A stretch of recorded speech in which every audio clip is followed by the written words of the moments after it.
We are among the very first to have it. It's right here. I have the white one. George has the black one. But it's not all smooth sailing. I know, really. There's security here. It's not all smooth sailing for Apple. There are already a few glitches, and ABC's Matt Gutman is at an Apple store in Miami, Florida, standing in line with everybody outside with more on that story. Good morning, Matt. Good morning, Elizabeth. The line here snakes around the block already. A lot of folks here been waiting since yesterday, but the big buzz among the folks here is the new operating system for Apple. A lot of glitches in there, and of course, some people not so happy about the charger. You have to buy a new one for this iPhone.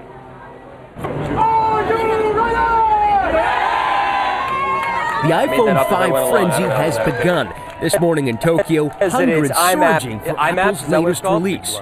Apple co-founder Steve Wozniak, a.k.a. the Woz, first in line as usual, this time down under in Brisbane, Australia, buying two. I want to be a part of this big adventure, this big revolution, and this advance in society. And in the U.S., from coast to coast and in the heartland, folks investing serious time to get that new iPhone. You know, you could camp out in the forest if you want. I camp out at Apple. And overnight, the flagship store in New York turning into a campground littered with sleeping bags and folding chairs.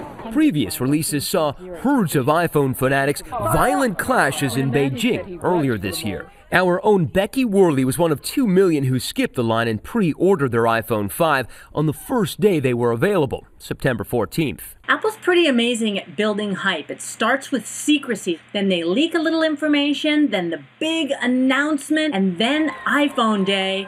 That's an event. Indeed, Apple announcing this week that it has already sold 2 million iPhones in pre-sales. They start at $200, triggering another frenzy in the stock market, with the famed fruit stock topping $700. But as with some other Apple products, there are some gripes. It requires a new charger and some new kinks.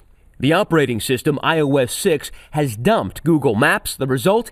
Disappearing neighborhoods. The Hoover Dam vanished. Rivers to nowhere. Spaghetti runways at airports. For some, even the iTunes app failed to open. And already this morning, there are entire websites dedicated to these glitches. Apple says that its mapping system is cloud-based, so the more people actually use it, the better it will become. So a lot of the folks here who've been waiting for 30 hours in line don't seem too concerned with it. They just want their phones.